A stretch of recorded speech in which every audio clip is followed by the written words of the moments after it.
In special reference to modern Indian languages.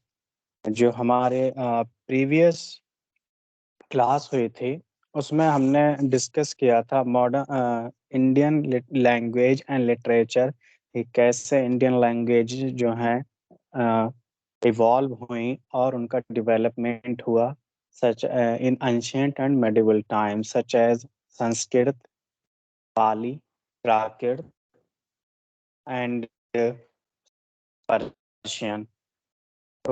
In this class, we are going to discuss modern Indian languages. Modern Indian languages मतलब आधुनिक भारत में कौन evolve हुई। हालांकि evolve तो कुछ लैंग्वेजेस जो हैं उसमें से मिडिवल टाइम्स में ही इवॉल्व हो गई थी, यूज हो रही थी, लेकिन एक्सटेंसिवली यूज नहीं हो रही थी। एक बड़े पैमाने पर उसका यूज नहीं किया जा रहा था, या वो पहचान नहीं मिली थी जो कि उनको मॉडर्न इंडिया में मिली, आधुनिक भारत में। तो जैसे उर्दू है, हिंदी है ना। तो इस तरह और भी जो लैंग्वेजेस हैं उनके बारे में आज हम जानेंगे। हम we will also discuss the role played by the Christian missionaries.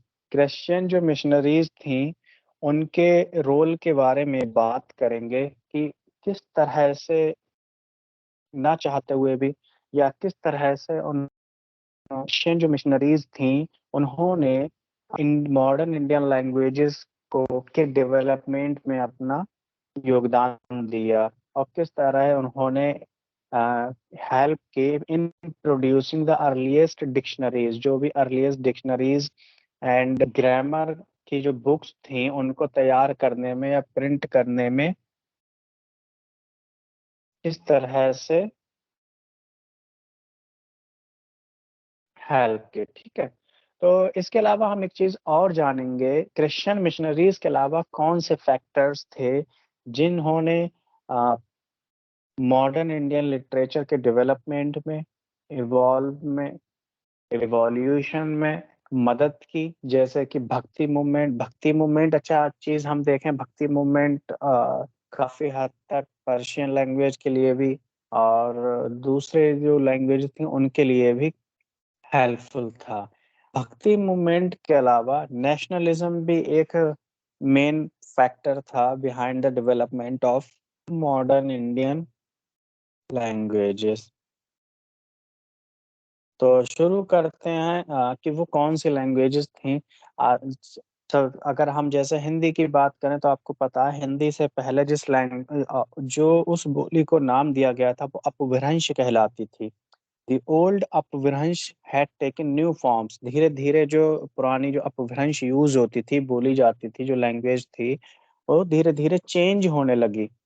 जैसे एरिया वाइज, मान लीजिए आप कहीं पे हैं अभी, किसी एक जगह गए तो वहां पे भी अगर अपभ्रंश बोली जा रही और दूसरी जगह गए तो थोड़ा बहुत चेंजेस आने लगी उस उनकी उसकी फॉर्म्स में। और तो जो ये प्रोसेस हुआ इवॉल्विंग इनटू अदर फॉर्म्स, धीरे धीरे दूसरी फॉर्म्स में चेंज होना, इसकी वजह से बहुत सारी लैंग्वेजेस जो हैं आज हमारे सामने आई। कि बहुत आप इसलिए हमने प्रीवियस लेक्चर में बताया भी था, Sanskrit is the mother of many Indian languages, है ना। तो जैसे बहुत सारी लैंग्वेजेस संस्कृत से निकली, तो इसी तरीके से ये फॉर्म्स चेंज होने की वजह से हुआ, या दूसरे बहुत सारे जो न्यू वर्ड्स थे या न्यू आइडियाज, या because of dictionaries and other things, literature, थे चेंजेस, है ना, they changed. These languages were evolving at two levels। दो लेवल पर हम देख सकते हैं कि ये लैंग्वेजेस इवॉल्व हुई। पहली बोली जाने वाली, द स्पोकन, जो कि बोली जाती थी सिर्फ, और एक रिटन लैंग्वेज, रिटन, जिसे हम लिख भी सकते थे।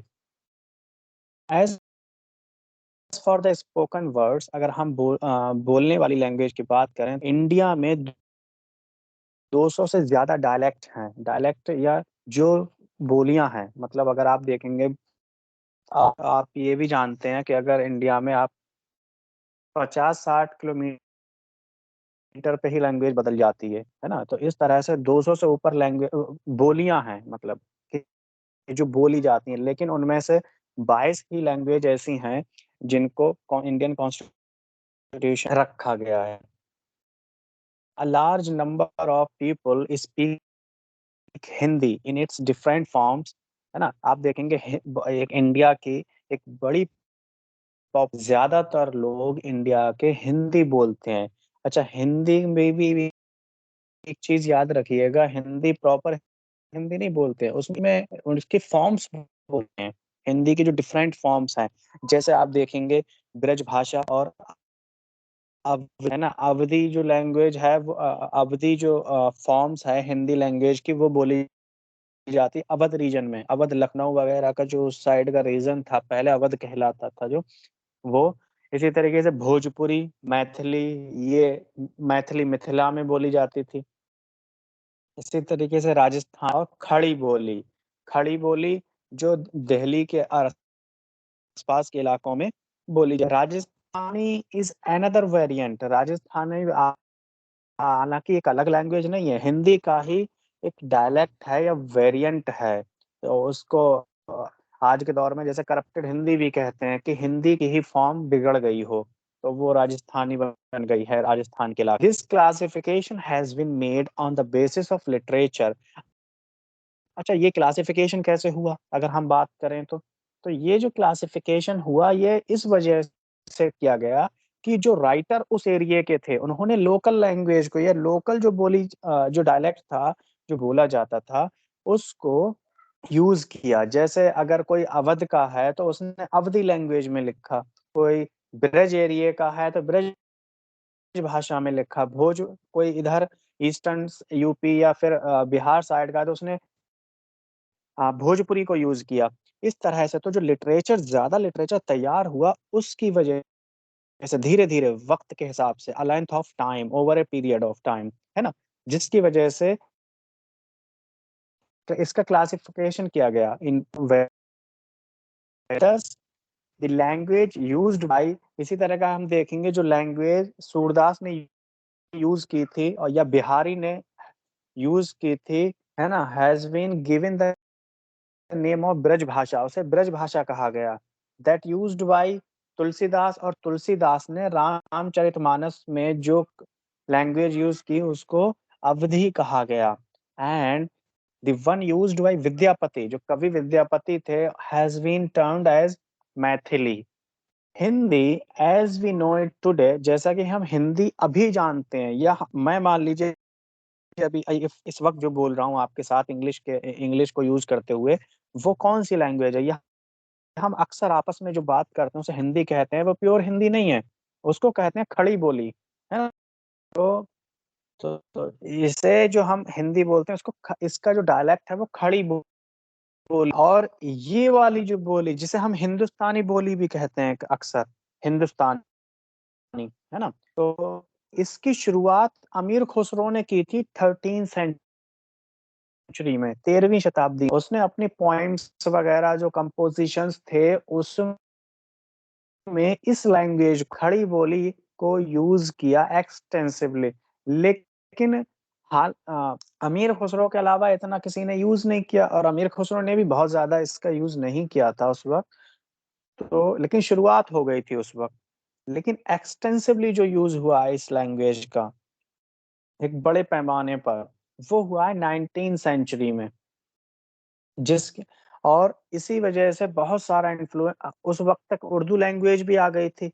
तो उर्दू की के बहुत सारे वर्ड्स या इन्फ्लुएंस हमें हिंदी में भी दिखता है, तभी वो हिंदुस्तानी बनी, है ना? तभी वो हिंदुस्तानी बनी।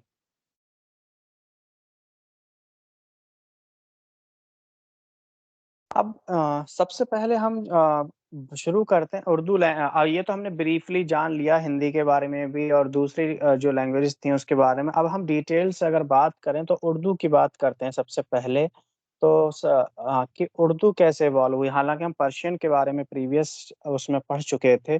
तो Urdu as a language was born out of the interaction between Hindi and Persian. कहते हैं हिंदी और पर्शियन का जो इंटरेक्शन हुआ, जो लोग हिंदी और पर्शियन दोनों जानते थे, हिंदी और पर्शियन का यूज़ जब मिक्स होने लगा तो वो उसकी इंटरेक्शन से उर्दू अपने वजूद में आई।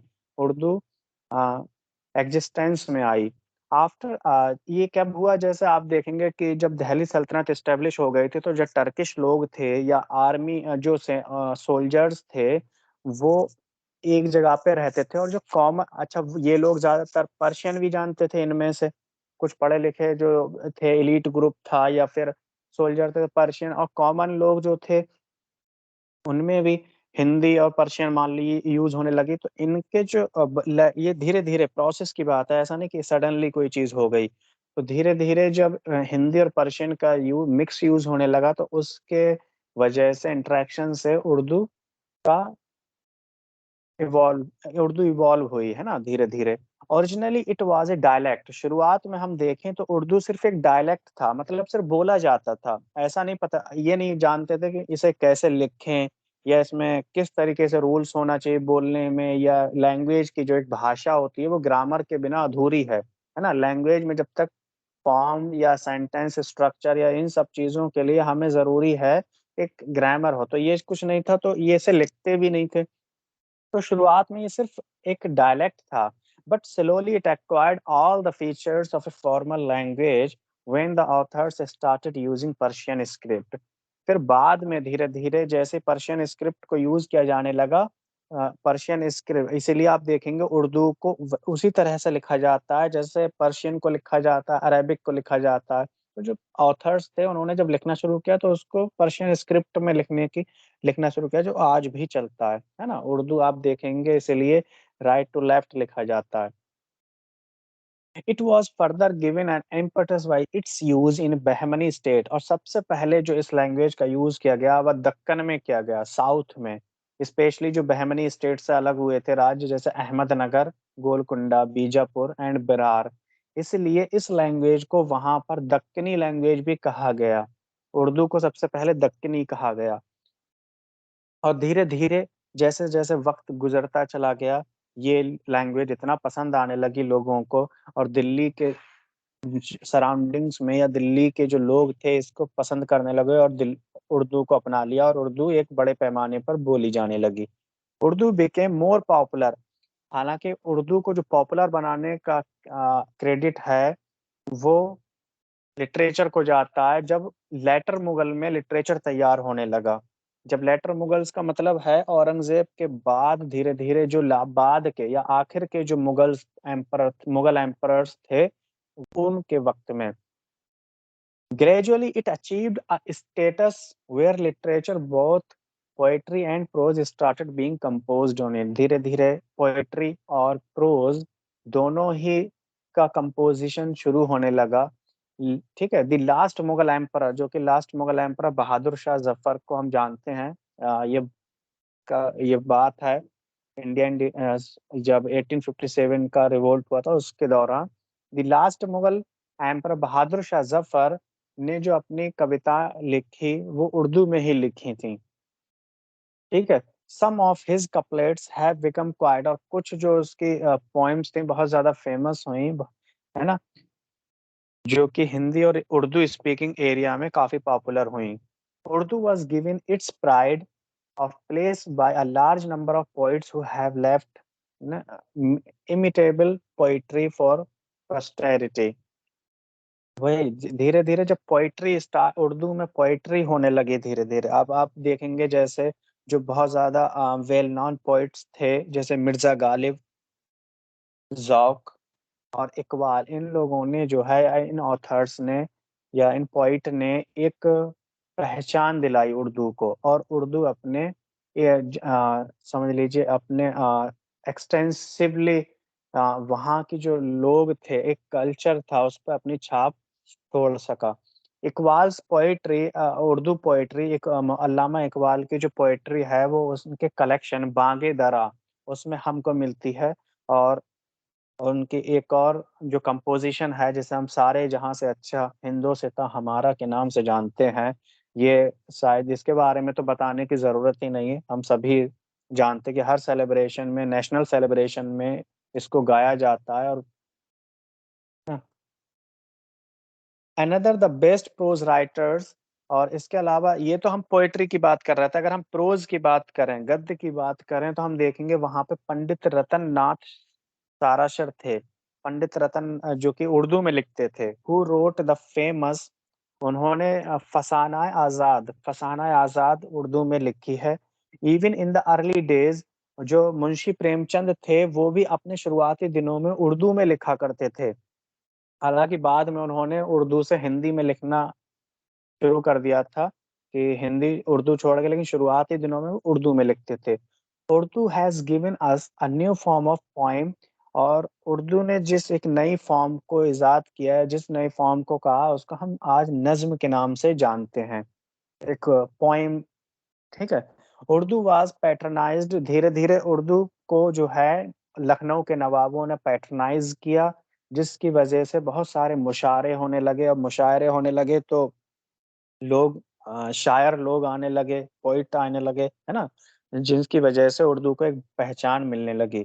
Slowly it become a quite popular धीरे-धीरे पॉपुलर हो गई बहुत ज़्यादा और आज हम देखें तो Pakistan has adopted Urdu as the state language, है ना? National language. तो ये बात थी उर्दू की और अगर हम उर्दू लिटरेचर की बात करें, it started developing during the last days of the Mughal emperor. This credit goes to और इसका सबसे ज़्यादा अगर देखो शुरुआत हम देखें बिल्कुल 19th सेंचुरी में तो क्रेडिट जाता है सर सैयद अहमद खान और मिर्ज़ा गालिब को। थी जो लैंग्वेज सर सैयद अहमद खान की थी, वो बहुत ज़्यादा सिंपल और इम्प्रेसिव थी, है ना? उर्दू में जो वो बोलते थे। His composition inspired the other Urdu writer. उन्हीं की कंपोज़िशंस ने दूसरे राइटर्स को भी एनकरेज किया, इंस्पायर किया, है ना? जैसे मिर्ज़ा गालिब वगैरह जो कि अपने वक़्त के एक फ़ेमस पोएट रहे हैं। He was he made an important contribution to uplift Urdu poetry. इसके अलावा उर्दू पोएट्री को जो एनरिच किया जैसे मौलवी अल्ताफ़ हुसैन, अकबर इलाहाबादी एंड डॉक्टर मोहम्मद इकबाल। मोहम्मद इकबाल का तो हम पहले भी ज़िक्र कर चुके हैं आपसे। उर्दू के बाद आता है नंबर हिंदी का, कि हिंदी कैसे अपने प्रेज़ेंट डे या मॉडर्न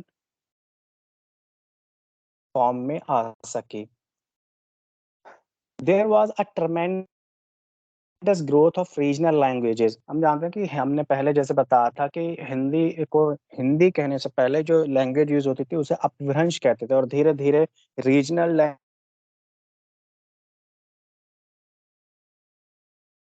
और टाइम उस जो लैंग्वेजेज़ दूसरी बनकर आईं, है ना? तो जैसे हिंदी है, बंगाली है, आसामीज़ है, उड़िया, मराठी, पंजाबी, गुजराती, राजस्थानी, सिंधी, तो ये धीरे-धीरे वक़्त के साथ लैंग्वेजेज़ इवॉल्व होने लगी, रीजनल लैंग्वेजेज़, है ना? इन द साउथ अब साउथ में देखेंगे सबसे पहले जैसे मलयालम इमर्ज हुई थी 14th सेंचुरी में। The emergence of all these languages resulted in the decline of Sanskrit. ये जो सारी रीजनल लैंग्वेजेज़ थीं, इसने एक तरीके से संस्कृत लैंग्वेज के डिक्लाइन को बढ़ाया। क्यों? डेक्लाइन को इसलिए बढ़ाया क्योंकि अब संस्कृत उस लेवल पर यूज़ नहीं हो रही थी। संस्कृत में लिटरेचर नहीं प्रोड्यूस हो रहा था। राइटर्स संस्कृत को छोड़ने लगे धीरे-धीरे क्योंकि वो लोग रीजनल लैंग्वेजेज़ में अपने लिखने लगे लिटरेचर को और जब रीजनल लैंग्वेजेज़ में लिखने लगे, तो वो जो एक ख्याति या प्रेस्टीज संस्कृत लैंग्वेज की थी, वो डिक्लाइन करने लगी और रीजनल लैंग्वेजेज़ को इस चीज़ का फ़ायदा मिला और क्योंकि अब ये रीजनल लैंग्वेजेज़ ही अगर हम पॉलिटिकल पॉइंट ऑफ व्यू से देखें तो जो उनका रिकॉर्ड्स थे एडमिनिस्ट्रेटिव रिकॉर्ड्स या प्रशासनिक जो रिकॉर्ड्स थे, वो भी इन्हीं रीजनल लैंग्वेजेज़ में तैयार होने लगे। जैसे हम देखेंगे बंगाली है, गुजराती है, राजस्थानी है। और दूसरी तरफ क्या है भक्ति मूवमेंट ने बहुत बड़ा साथ दिया रीजनल लैंग्वेजेस के बढ़ावे में। देखो हमने अगर आपको याद हो तो पिछले जो लेक्चर में बताया था कि किस तरह बुद्धिज़्म और जैनिज़्म एक छाप छोड़ सका और बुद्धिज़्म और जैनिज़्म बहुत तेज़ी से राइज़ किया। उसकी सबसे बड़ी वजह एक ये भी थी कि जो भक्ति मूवमेंट जो सॉरी बुद्धिज्म बुद्धिज्म और जैनिज्म के फॉलोअर्स थे, उन्होंने लोकल लैंग्वेज को अपनाया। लोकल लैंग्वेजेस को अपनाने के जब अपनाया तो लोगों ने बहुत जल्दी उन अपने आप को अटैच पाया उन लोगों से, है ना? तो यही चीज भक्ति मूवमेंट में भी की गई। बाद में लोगों जो भक्ति सेंट्स थे, भक्ति मूवमेंट को बढ़ा बढ़ा रहे थे, उन्होंने भी यही फील किया कि लोगों की अगर लैंग्वेज में बात करें, उन्हें समझाया जाए तो वो जल्दी समझेंगे। और लिटरेचर भी इन्हीं लैंग्वेजेस में तैयार होने लगा, जिसकी वजह से रीजनल लैंग्वेजेस को बहुत ज़्यादा फ़ायदा हुआ और धीरे-धीरे इनके अपलिफ्टमेंट में काफ़ी मदद मिली। हम जानते हैं पृथ्वीराज रासो जो है, Prithviraj Raso is supposed to be the first book in Hindi language में सबसे, और हालाँकि ये ब्रज भाषा में लिखी गई है, पृथ्वीराज रासो, जिसे हिंदी लैंग्वेज की सबसे पहली बुक कहा जाता है। धीरे-धीरे क्या वक़्त के साथ न्यू वर्ड्स और सिचुएशन के हिसाब से नए-नए वर्ड्स जो हैं इसमें इंक्लूड होते चले गए। और ड्यूरिंग द 12th एंड 13 12वीं और 13वीं शताब्दी में जो एक भक्ति मूवमेंट साउथ से, हालाँकि साउथ इंडिया में भक्ति मूवमेंट 7वीं 8वीं शताब्दी में ही शुरू हो गया था, ठीक है? लेकिन धीरे-धीरे 12वीं 13वीं शताब्दी के दौरान जो है वो नॉर्थ इंडिया में आने लगा, जिसकी वजह से लिटरेचर भी इन्फ्लुएंस हुआ और लिटरेचर भी उन्हीं लैंग्वेजेज़ में लिखा जाने लगा। तो अब हिंदी को जब नॉर्थ इंडिया में उस वक़्त हिंदी चलने लगी थी, तो हिंदी में कंपोज़िशन होने लगे। Poetry now became largely devotional.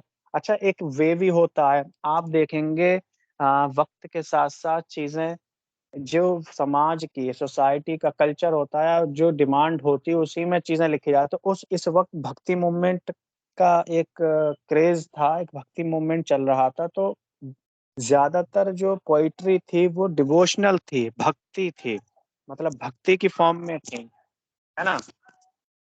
Some of the poets, इस वक़्त के जो पोएट्स हैं उनको उनमें जैसे तुलसीदास, है ना? जानेंगे, और कबीर हुए, who moved from place to place, and कुछ पर्शियन और उर्दू वर्ड्स भी इसमें धीरे-धीरे ऐड होने लगे। Though it is said that Tulsidas wrote Ramcharitmanas based on Valmiki's Ramayana, और तुलसीदास ने जो रामचरितमानस लिखी थी वो वाल्मीकि की जो रामायण थी उस पर बेस्ड थी। लेकिन उन्होंने उस वक़्त के हिसाब से के कुछ चीज़ों को चेंज भी कर दिया था, मतलब कुछ चीज़ों को हटा दिया था। जैसे मान लीजिए कुछ चीज़ें रामायण में वाल्मीकि की जो रामायण थी उसमें दी थी, इन्होंने नहीं दी।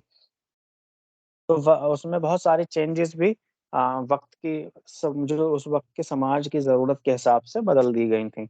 हिंदी जो है अपनी प्रेज़ेंट फ़ॉर्म में, या कि हम कहें इवॉल्व जो हुई, वो अपभ्रंश भाषा से 7वीं 8वीं और बाद में 14वीं शताब्दी में पूरी तरह से हो गई। उस वक़्त इट वाज़ कैरेक्टराइज़्ड एज़ वीर गाथा काल। क्योंकि उस वक़्त ये कैसे चेंज हो रही थी, वीर गाथा काल मतलब जो पोएट्री हो रही थी वो हीरोइक हो रही थी, है ना? हीरोइक मतलब जैसे जो राजपूत रूलर्स थे उनको ग्लोरीफाई किया जा रहा था, उनके बारे में अच्छी-अच्छी तरीके से पोएट्री लिखी जा रही थी ताकि एक एनकरेजमेंट मिले, मोटिवेशन मिले, है ना? और उनको पैट्रोनाइज़ किया जा रहा था राजपूत रूलर्स की तरफ से, इसलिए ये वीर गाथा काल कहा जाता है। द मोस्ट इस इसी तरह आप देखेंगे सूरदास ने अपनी जो सूर सागर लिखी थी, उसमें लॉर्ड कृष्णा के बारे में वो बात करते हैं, उनकी लाइफ़ के बारे में बताते हैं, उनके डिफरेंट स्टेजेस के बारे में बताते हैं। अगर हम आज के दौर में देखें, तो इफ द फेस्टिवल्स, अगर हम त्योहारों को देखें, अगर वो associated with Ram and Krishna, है ना? अगर वो लॉर्ड राम या कृष्णा से एसोसिएटेड हैं या इतने पॉपुलर बने हैं, तो सारा का क्रेडिट जो है किसको जाता है? इन्हीं पोएट्स को जाता है कि इन्होंने इतना इम्पोर्टेंट बना दिया इस चीज़ को। अदरवाइज़ लिटरेचर या इन्होंने अपनी कंपोज़िशन तैयार नहीं की होती, बहुत सारी चीज़ें इस तरह से नहीं मनाई जाती जो आज मनाई जाती हैं। Their versions became the source of inspiration, not only for other poets but also for painters in the medieval ages.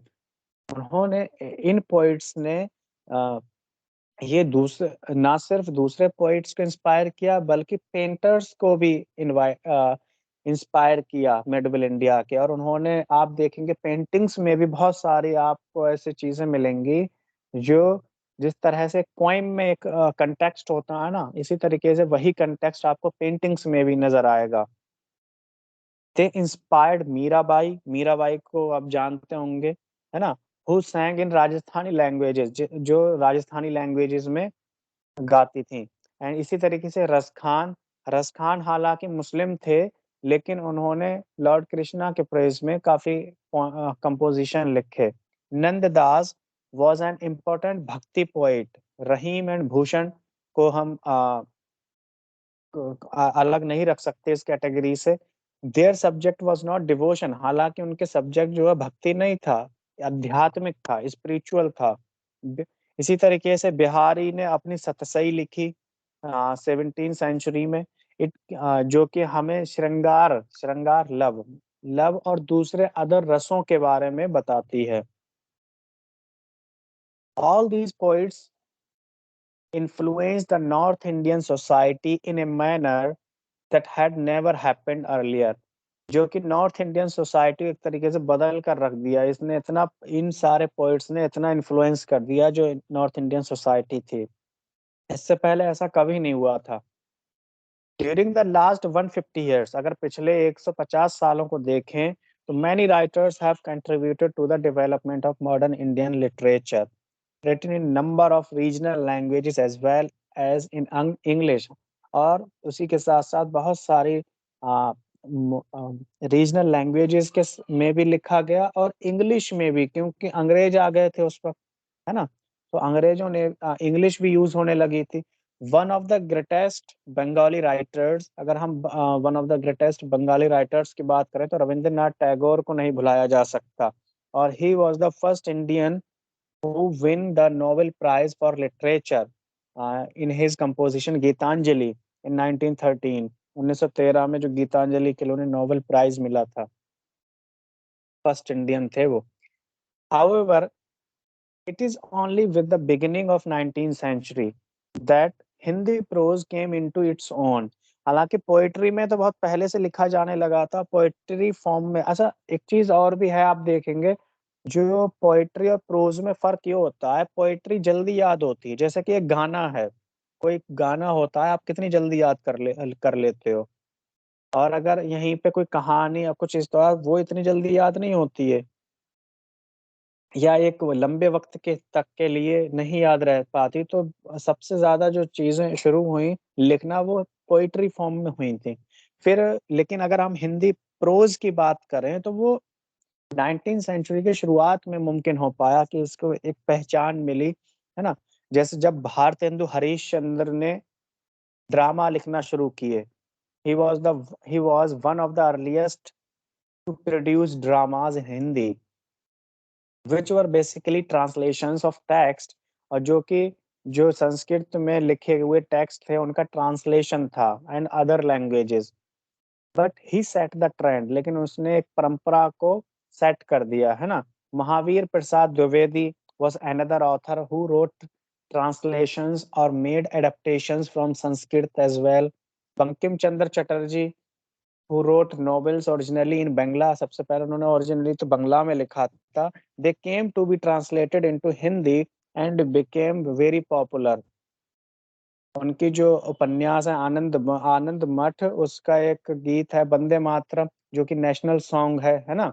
इसी तरीके से स्वामी दयानंद सरस्वती ने के कंट्रीब्यूशन को भी नहीं इग्नोर किया जा सकता। और हालांकि वो गुजराती थे और संस्कृत के स्कॉलर थे, लेकिन उन्होंने एडवोकेट किया, उन्होंने कहा कि हिंदी को एक आम लोगों की लैंग्वेज बना देना चाहिए पूरे इंडिया के लिए। He started writing in Hindi, उन्होंने हिंदी में लिखना शुरू कर दिया, है ना। जर्नल निकाला जिसको सत्यार्थ प्रकाश कहते हैं, वो भी हिंदी में निकाला इन्होंने। और दूसरे अगर नामों की बात करें इन राइटर्स के अलावा तो हम देखेंगे कि उन्होंने, जैसे मुंशी प्रेमचंद के बारे में हमने बताया था, पहले वो उर्दू में लिखते थे फिर हिंदी में लिखने लगे थे, है ना। और सूर्यकांत त्रिपाठी निराला, ये इन लोगों ने एक अलग ही पहचान दिलाई हिंदी प्रोज को। महादेवी वर्मा ने जो है, अच्छा इनका एक क्या पर्पस होता था लिखने का, जैसे आप देखें, सूर्यकांत त्रिपाठी जो निराला था, उसने जो समाज की ऑर्थोडॉक्सी है, जो समाज की में रूढ़िवादी है, रूढ़ियों के बारे में बताया।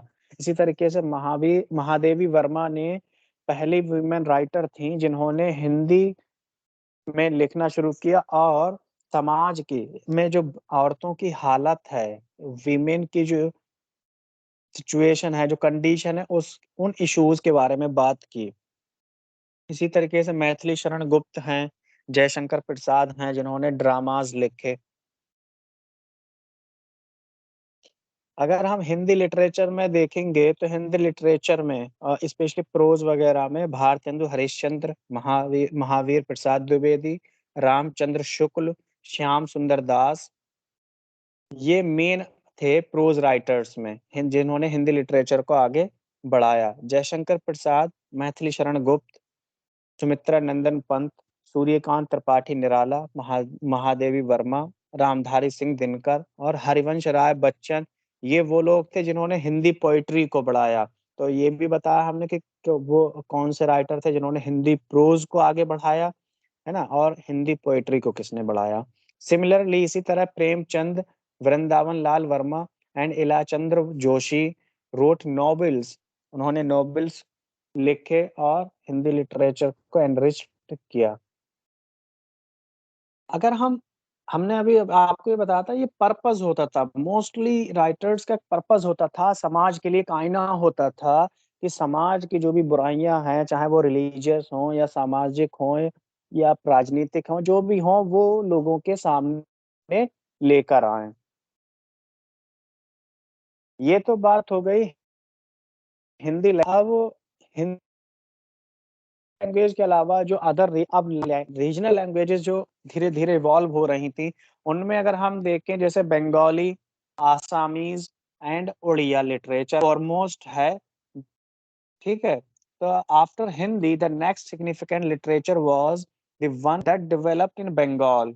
जो बंगाल रीजन में डेवलप हुआ लिटरेचर, वो एक लोकल डायलेक्ट में डेवलप हुआ, जिसको हम बंगाली लैंग्वेज के नाम से जानते हैं। अच्छा, इसमें योगदान मिशनरीज का बहुत ज्यादा या अंग्रेजों का बड़ा, यूरोपियंस का बहुत बड़ा योगदान रहा, क्योंकि हम जानते हैं कि ईस्ट इंडिया कंपनी इस्टेब्लिश्ड हो चुकी थी इस दौरान, और जो द बैप्टिस्ट मिशन प्रेस था, बैप्टिस्ट मिशन प्रेस, वो इस्टेब्लिश हो चुका था सीरमपुर में, जो कलकत्ता के पास है, 1800 ईस्वी में। East India company founded the Fort William college, Fort William college को इसी साल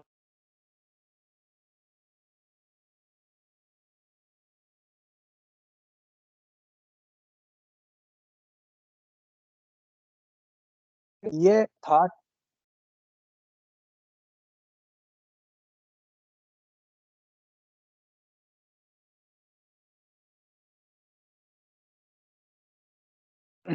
it established to provide training to civil servants, जो कि सिविल सर्वेंट्स थे कंपनी के, उनको ट्रेनिंग दिलाने के लिए ये खोला गया था, जैसे लॉ के बारे में वो जान सके, Indian laws, customs, religions, language, literature, India की जितनी भी literature, language, religion and customs हैं, लॉ है, उसके बारे में जान सकें।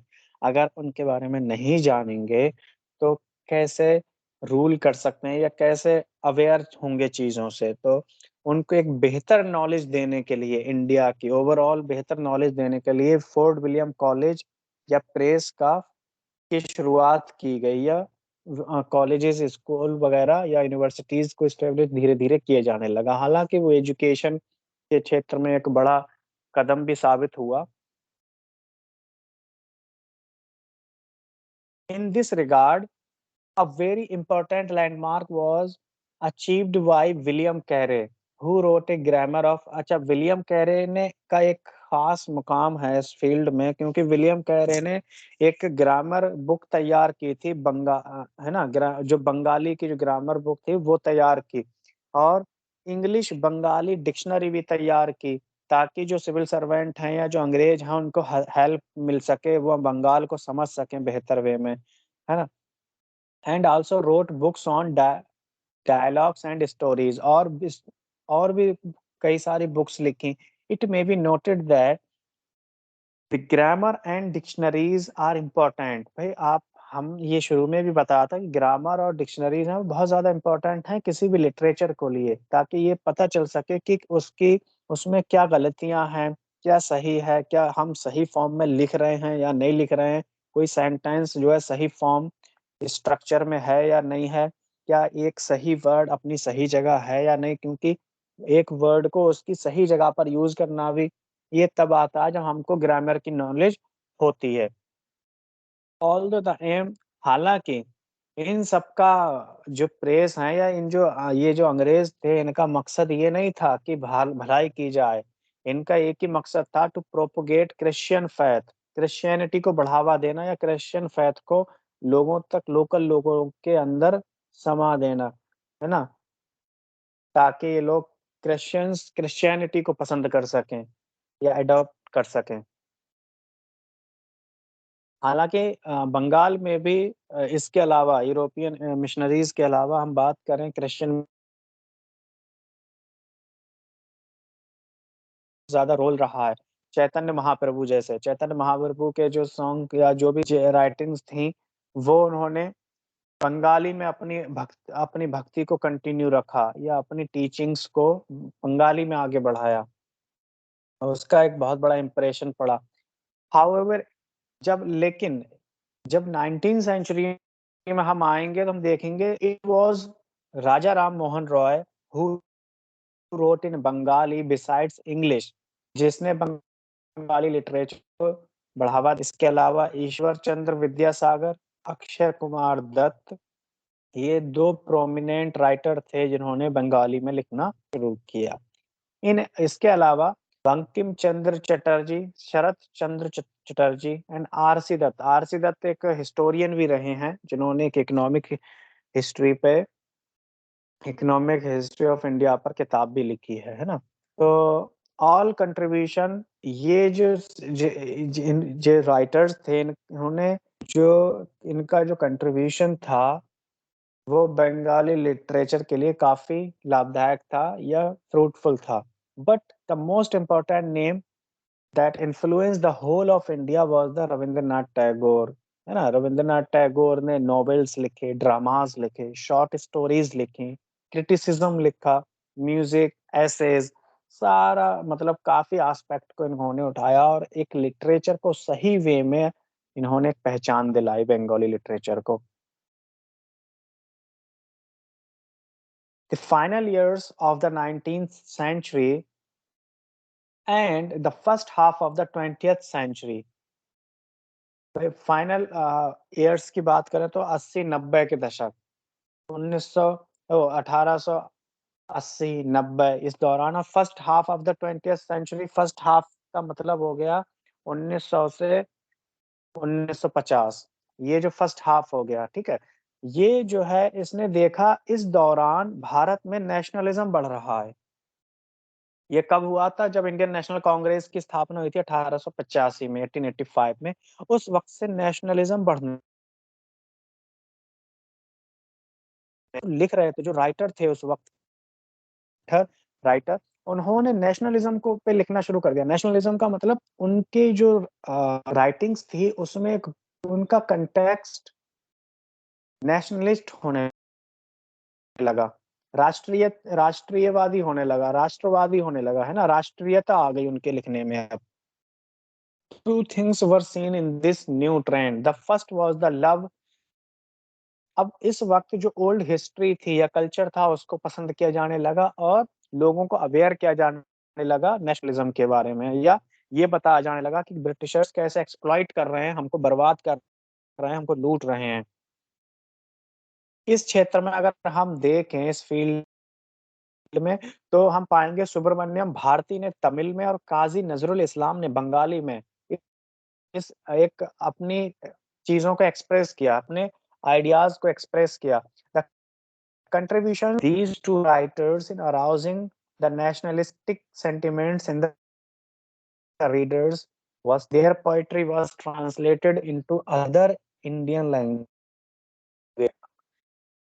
तो बंगाली के बाद हम देखेंगे कि आसामीज आसामीज भी धीरे धीरे फ्लरिश होने लगी बंगाली की ही तरह। Assamese also developed in response to the bhakti movement. Bhakti movement की वजह से ही आसामी लैंग्वेज जो है, जिसे हम इंग्लिश में आसामीज कहते हैं, उसको बढ़ावा मिला या वो आगे एनरिच हो पाई।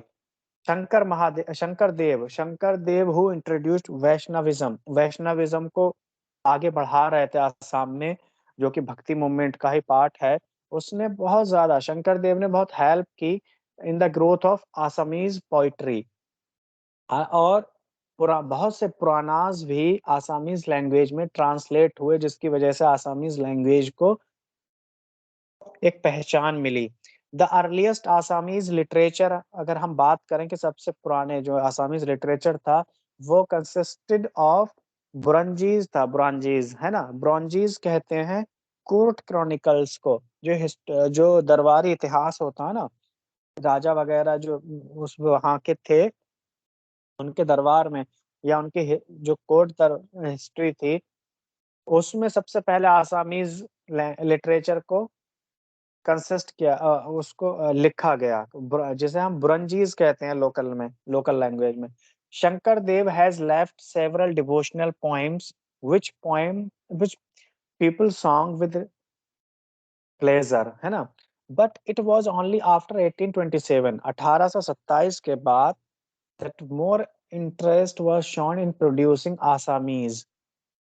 1827 के बाद हम देखेंगे कि ज्यादा आसामीज लिटरेचर प्रोड्यूस होने लगा, जिसमें दो नाम बहुत इंपॉर्टेंट हैं। पहला लक्ष्मीनाथ बेज बरुआ एंड पद्मनाभ गोसाई बरुआ। ये दो नाम बहुत इंपॉर्टेंट हैं, जिन्होंने आसामीज लैंग्वेज को आगे बढ़ाया। इसी तरीके से आप देखेंगे फ्रॉम उड़ीसा, उड़ीसा का जो उड़ीसा रीजन में जो लैंग्वेज इवॉल्व हुई, उसको हम उड़िया कहते हैं। A couple of names are worth mentioning and these are Fakir Mohan सेनापति एंड राधानाथ रे, whose writings deserve considerable attention in the history of Oriya literature. ये दो नाम याद रखिएगा, बहुत ज्यादा इंपॉर्टेंट हैं उड़िया लिटरेचर को पहचान दिलाने में। ठीक है, कौन कौन से थे ये? फकीर मोहन सेनापति और राधा नाथ रे। इसके अलावा द वर्क्स ऑफ उपेंद्र भांजा, उपेंद्र भंजा, ये 17th सेंचुरी की बात है, late 17th century, were important as the, इन्होंने उड़िया लिटरेचर को में शुरुआती दौर में लिखा था। In Orissa the works of Sarala Das are regarded as the first work of Oriya literature.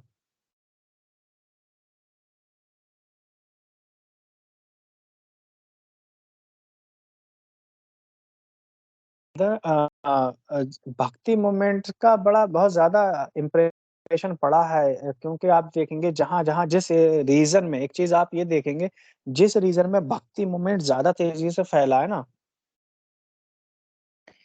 वहां पर लोकल लैंग्वेज बहुत तेजी से पनपी है या इवॉल्व हुई है। जैसे गुजराती हम देखें, मराठी देखें, पंजाबी है ना, तमिल देखें, तेलुगु देखें, ये सारी लैंग्वेज ये काफी तेजी से फैली थी। अगर इसी हम आगे बढ़ाते हुए देखें तो गुजराती लिटरेचर के बारे में बात करें, तो early Gujarati literature is available in the form of भक्ति सॉन्ग। जो अर्ली गुजराती लिटरेचर था, वो भक्ति सॉन्ग में ही अवेलेबल है, 14वीं और 15वीं सेंचुरी के आसपास। It still follows the old tradition which is popular in Gujarati. इसमें नरसिंह मेहता का नाम उल्लेखनीय है, फॉरमोस्ट है।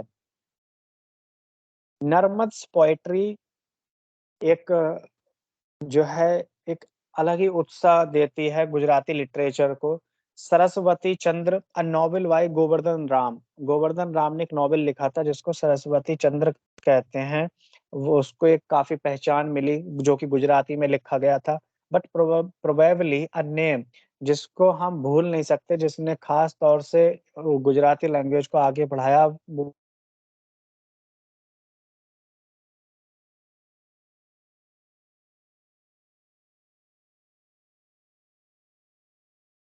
उपन्यासकार, he was a novelist, an essayist, and a historian, and has left a plethora of historical novels. उन्होंने बहुत सारे fictional novels लिखी हिस्ट्री पे बेस्ड, है ना? जो फिक्शंस का मतलब होता है जो कि रियलिटी से मत ज़्यादा उसका बेस नहीं होता रियलिटी पे। हाँ, रियलिटी के साथ-साथ कुछ ऐसी चीज़ें जोड़ देना जो कि एक्चुअल में नहीं हुई हों, है ना? फिक्शन कहते हैं उसको। Prithvi Ballabh is one of his इसी में डि के मुंशी का एक नॉवेल है जिसे पृथ्वी बल्लभ कहते हैं, वो फाइनेस्ट माना जाता है, फाइनेस्ट नॉवेल्स में से। Special mention must be made of Narsinh Mehta, जिन्होंने लॉर्ड कृष्णा के बारे में लिखकर या उन्हें प्रेज़ में जो भी गुजराती क्योंकि लिखने उसकी वजह से गुजराती लैंग्वेज काफ़ी पॉपुलर हो पाई। इसी तरीके से today we are going to discuss the last language is Marathi language and literature. इसके अलावा हम और भी हैं, उसमें लाइन में आप देखेंगे कि और कौन-कौन सी लैंग्वेजेज़ थी, लेकिन जो मेन लैंग्वेजेज़ हैं उसमें मराठी आखिरी है। तो महाराष्ट्र इज़ सिचुएटेड, हम देखते हैं कि महाराष्ट्र जो है एक पठारी क्षेत्र है ना? तो और उसमें कई सारे रीजनल डायलेक्ट्स हैं, अलग-अलग बोली जाती हैं उसको, लेकिन उन सबको जब एक्सटेंसिवली यूज़ होने लगा, लोकल डायलेक्ट्स को जब कंपोज़ किया गया, तो मराठी लैंग्वेज का ग्रो हुआ। The Portuguese missionaries started using Marathi for preaching their gospel, मतलब अपने पुर्तगीज़ जो थे, क्रिश्चियनिटी को बढ़ाने के लिए धीरे-धीरे उन्होंने मराठी लैंग्वेज को यूज़ किया, है ना? The earliest Marathi poetry and prose जो था संत ज्ञानेश्वर के ज़रिए तैयार किया गया, जो कि 13वीं शताब्दी में रह में थे। He wrote a long commentary on the Bhagavad Gita, उन्होंने भगवत गीता पर एक लॉन्ग कमेंट्री भी लिखी। He was the one who started the kirtan tradition in Maharashtra. He was followed by Namdev, उनके बाद नामदेव का नाम आता है, गोरा का नाम आता है, सेना एंड जानाबाई। जानाबाई ये राइटर्स थे जिन्होंने मराठी लैंग्वेज को आगे बढ़ाया। All these sang and popularized the Marathi language. Their songs are sung even today by the Warkari Pilgrim पल वारकरी पिलग्रिमेज जो है पंढरपुर पिलग्रिमेज का एक पार्ट है, सेक्ट है एक तरीके से ये। जिसे आप जब आप महाराष्ट्र धर्म के बारे में पढ़ेंगे, भक्ति मूवमेंट इन महाराष्ट्र, तब डिटेल से जान सकते हैं इसके बारे में। ऑलमोस्ट 2 सेंचुरीज़ लेटर एकनाथ उन्होंने मराठी प्रोज़ को मराठी लैंग्वेज को आगे बढ़ाया। ही wrote the commentaries on the Ramayana and the Bhagavad Puran. His songs are very popular all over Maharashtra. इसके बाद तुकाराम आए। He is supposed to be the greatest भक्ति poet of them all. मतलब महाराष्ट्र में सबसे ग्रेटेस्ट जो है तुकाराम को माना जाता है। ठीक है, ये 16 और 17 सेंचुरी लेट से 16 सेंचुरी की बात है और फर्स्ट हाफ 17 सेंचुरी। इसी तरीके से Ramdas who was the Guru of Shivaji is of these hymns writers. He was the devotee of Ram, जिन्होंने शिवाजी को बहुत ज़्यादा इंस्पायर किया। The closing years of the 19th century saw an upsurge in the Marathi literature. It was a nationalist movement that made Marathi prose popular and prominent। कहते हैं जब nationalist movement rise कर रहे थे, बहुत तेज़ी से फैल रहे थे, तो उसने महाराष्ट्र चूँकि एक बहुत इम्पोर्टेंट एरिया था इस लिहाज से, क्योंकि नेशनलिस्टिक मूवमेंट बहुत ज़्यादा उधर उस साइड में हुए हैं, तो आप देखेंगे कि जो मराठी लिटरेचर था उसको बहुत ज़्यादा मदद मिली। क्योंकि बहुत सारी चीज़ें जो हैं मराठी में लिखना शुरू हुई, चाहे वो प्रोज़ की फ़ॉर्म में हो या पोएट्री की फ़ॉर्म में हो, जिसमें आप जैसे देखेंगे बाल गंगाधर तिलक ने एक जर्नल स्टार्ट किया, मराठी में लिखना शुरू कर दिया जिसका नाम है केसरी। इसी तरीके से केशव सूत एंड वी.एस. चिपलुंकर भी हैं जिन्होंने मराठी लैंग्वेज में अपना प्रचार प्रसार किया, है ना? Hari Narayan Apte and Agarkar wrote novels who became all these prose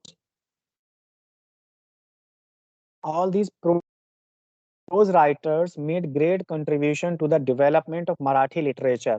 इसमें जो नाम आते हैं एच जी साल is remembered for writing inspirational poetry. इसके अलावा एम जी रानाडे, के टी तैलंग, जी टी माधोलकर जो पोइट और नॉवेलिस्ट दोनों थे, इनको भी इनके योगदान को भी सराहा जाना चाहिए।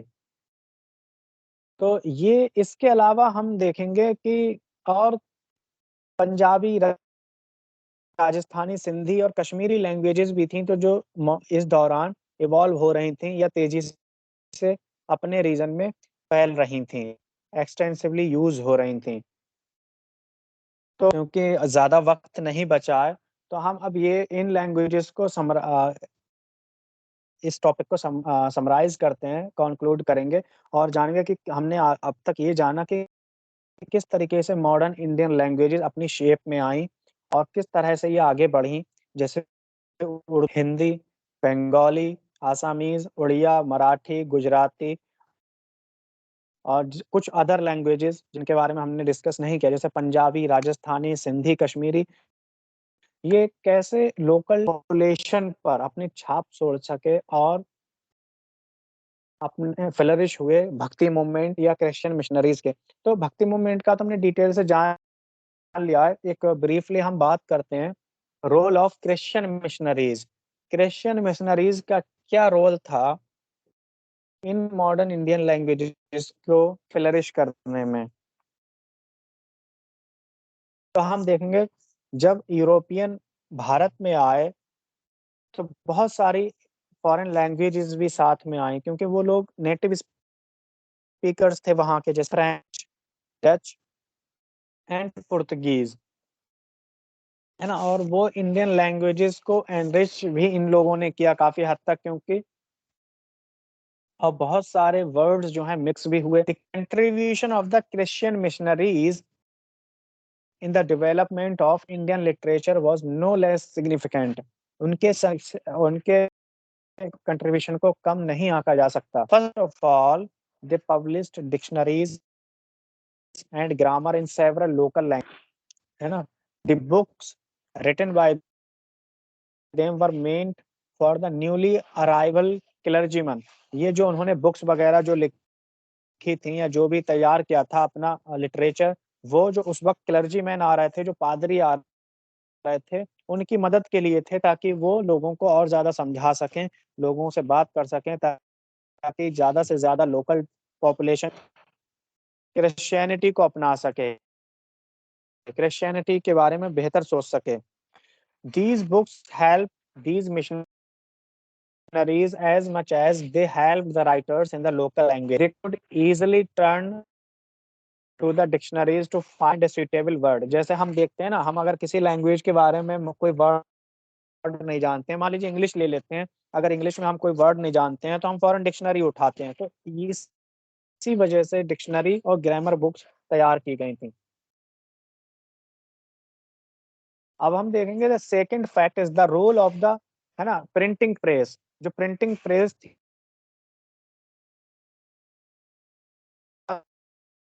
प्रेस स्टार्ट की थी, और प्रिंट प्रेस ने काफी हद तक नेशनलिस्ट मूवमेंट में भी सपोर्ट किया था, क्योंकि बहुत सारे जो राइटर्स थे या जो सोशल रिफॉर्मर थे, उन्होंने अपनी पत्रिकाएं, मैगजीन प्रकाशित करने लगे, ताकि लोगों को अवेयर किया जा सके, है ना? The foreigners had established these presses for printing literature in local languages for the benefit of the new or would-be converts। मतलब हालांकि जो उन्होंने तो इसलिए ये चीजें स्टार्ट की थी ताकि लोकल लोगों को समझाया जा सके, उनको कन्वर्ट किया जा सके क्रिश्चियनिटी में अपने फायदे के लिए। लेकिन ये जाहिर सी बात है, जिस अब इसने जो है लोकल जो पॉपुलेशन थी उसको काफी मदद की लिटरेचर को बढ़ावा देने का। The role of printing press in the development of literature cannot be ignored। The third important fact is the establishment of school and colleges by the missionaries. तो कॉलेजेस और मिशनरीज जितने स्कूल और colleges थे वो भी इसी purpose से खोले गए थे, लेकिन फायदा दूसरी तरफ अगर हम देखें तो इसका फायदा हमें इंडियन सोसाइटी के इम्प्रूवमेंट में मिला, है ना? तो ये जो सारे थे इन क्रिश्चियन मिशनरीज का जो एक प्रिंटिंग प्रेस को एस्टेब्लिश करने का जो मकसद था, वो भले ही कुछ भी हो, लेकिन इसने इंडियन लिटरेचर को बढ़ावा देने में काफ़ी योगदान दिया और जो मॉडर्न इंडियन लैंग्वेजेस हैं, अपनी और बेहतर फ़ॉर्म में आ सकें या और आसानी से लोगों तक पहुँच सकें। क्योंकि एक होता है मुँह ज़बानी और एक होता है प्रिंटेड फ़ॉर्म में। तो प्रिंटिंग प्रेस से हम बुक्स ज़्यादा पब्लिश कर सकते हैं, निकाल सकते हैं, पेपर निकाल न्यूज़पेपर, मैगज़ीन्स तो और ज़्यादा लोग पढ़ेंगे तो उस लैंग्वेज को और बढ़ावा मिले। दोनों पिक्चर में हमने इंडियन लैंग्वेजेज़ एंड लिटरेचर को पढ़ लिया है। बहुत में जितनी भी मेजर लैंग्वेजेज़ थी वो किस तरह से इवॉल्व हुईं और किस तरीके से इवॉल्व हुईं, किस तरीके से आगे बढ़ीं और किस तरीके से एक अलग पहचान बना पाईं, है ना? जिसमें ख़ासकर हम देखें संस्कृत है, पर्शियन है, बंगाली है, हिंदी है, ये लैंग्वेजेज़ ज़्यादा पॉपुलर हुई एक बड़े पार्ट पर भारत के बोली जाने लगी। तो इसके अलावा जो है अब हमारा जो सेकंड नेक्स्ट कल जो हमारा क्लास होगी, I think dance music and dance पर है, जो कि हमारा लास्ट मेरे लिए फ़िलहाल ये लास्ट टॉपिक होगा और कल हम म्यूज़िक की बात करेंगे कि Indian music as a heritage, है ना? इंडियन म्यूज़िक का मतलब क्या कैसे जो है स्टार्ट हुआ या ये इंडिया में और जिस तरह से हमने लैंग्वेज की बात की थी, इसी तरीके से म्यूज़िक और ड्रामाज़ की भी बात करेंगे। तो आई होप आप सबके समझ में अगर कोई क्वेश्चन हो, कोई डाउट हो तो आप कॉलेज में मुझसे मिल सकते हैं, मुझसे पूछ सकते हैं लैंग्वेजेज़ के बारे में, ठीक है? बाद में जो लोग जुड़े हैं तो मैं उनको बता दूँ मेरा नाम डॉक्टर मोहम्मद शाहनवाज़ है, तो जो भी डाउट हो आप मुझसे स्टाफ रूम में मिल सकते हैं या वहाँ कॉलेज में कोई भी क्वेश्चन हो तो आप क्लियर कर सकते हैं आप लोग। Thank you so much.